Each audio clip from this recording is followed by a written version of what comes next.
What person got a teen pregnancy that really surprised you? My sister Naomi got pregnant at 16, and nobody in our family believed her. Not because she was lying, but because our parents had spent her entire pregnancy insisting she was just gaining weight from stress eating.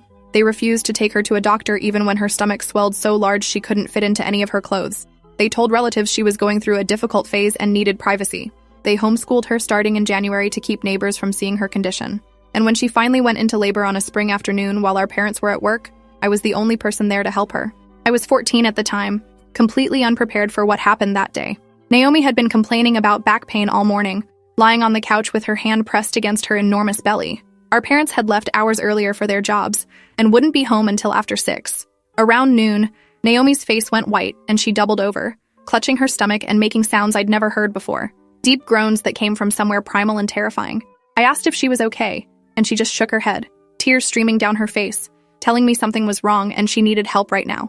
I grabbed my phone to call our parents, but Naomi stopped me, her hand clamping around my wrist with surprising strength. She said they wouldn't believe her, that they'd just yell at her for being dramatic like they always did. She was right. Our parents had spent months denying reality, treating Naomi's obvious pregnancy like it was some kind of elaborate attention-seeking scheme.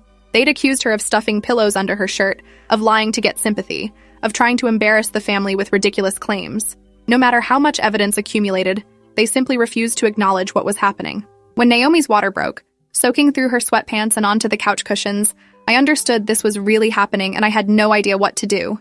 I'd seen births on television shows, but that didn't prepare me for the reality of my teenage sister screaming in pain, begging me to help her get to the bathroom because she felt like she needed to push.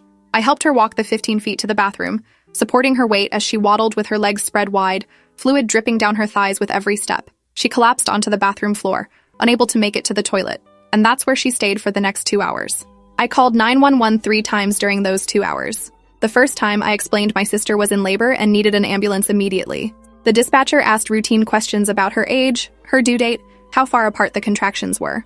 When I said she was 16 and hadn't seen a doctor at all during the pregnancy, the dispatcher's tone changed. She asked why Naomi hadn't received prenatal care, and I didn't know how to explain that our parents had pretended none of this was happening. The dispatcher said an ambulance was on the way, but they were dealing with a major accident on the highway, and it might take 30 minutes or more. 30 minutes turned into an hour, then longer. I called back twice to ask where they were and got transferred between different people who all asked the same questions again. Meanwhile, Naomi was screaming so loud I was sure the neighbors would hear, but nobody came to check on us. She kept saying she couldn't do this, that something was wrong, that the baby was coming and she didn't know how to stop it. I knelt beside her on the bathroom floor, holding her hand while she squeezed hard enough to leave bruises, watching her face turn red and blotchy from pushing. The baby came fast once Naomi started pushing.